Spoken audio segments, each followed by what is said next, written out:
Marami ang stranded ng bulagain ng baha ang mga motorista sa Rojas City, Capiz sa gitna ng matinding ulan. Ang kotseng ito sa Barangay Bolo nahulog sa gilid ng kalsada. Ayon sa mga saksi, nasa gilid lang ng palayan at sapa ang kalsada kaya madaling natangay ang mga sasakyan. Abot dibdib ang baha sa ilang barangay. Dahil sa lalim at mabilis na ragasan ng tubig, naglubid at hagdan ang mga rescuer. Isang senior citizen ang isinakay sa batya para maitawid sa baha. Ang mga kalsada, nagmistulang ilog. Hindi lang masamang panahon ang hamon sa pag-evacuate at pag-rescue ng mga otoridad. Naging problema rin ang blackout sa ilang barangay. 31 barangay sa Rojas City ang binaha.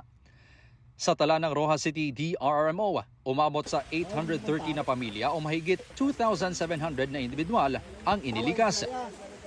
Nasawi ang isang lalaking 44 anyos matapos umanong malunod ng anuri ng baha ang sinasakyang motorsiklo. Humupa na rin ang baha na ayon sa mayor ng Rojas ay unang beses daw na ganito katindi. Almost tanan nga mga kabaranggayan, tanan nga kalsada, nabaan gid. Sa bayan ng Ivisan, nasawi ang isang babae matapos madulas at malunod sa sapa. May mga kalsadang di madaanan dahil sa taas ng tubig. Sa bayan ng Sigma, may bahagi ng kalsada na gumuho, kaya't mga motorsiklo at tricycle lang ang pwedeng dumaan. Kita rin sa aerial video ng isang netizen ang kulay putik na tubig galing sa umapaw na ilog sa bayan ng Panitan. Tiis-tiis sa mataas na baha ang ilang residente. At may mga motoristang stranded. May mga stranded ding motorista sa Estancia Iloilo dahil sa baha. Pinasok din ng tubig ang ilang bahay. Isang lalaki ang natrap nang mabagsakan ng gumuhong pader ng isang paaralan ang kanyang bahay. Dinala sa ospital ang lalaki at nasa maayos ng kalagayan. Ayon sa Estancia LGU, 13 barangay ang binaha.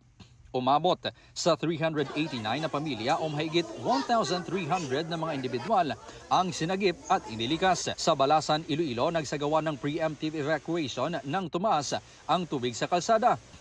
Hindi naman naging hadlang ang baha sa isang kasalan sa Barotac Viejo. Suot ang wedding gown, pinasan ito ng isang lalaki para maitawid sa binahang overflow. Para sa GMA Regional TV at GMA Integrated News, Kim Salinas, nakatutok 24 oras.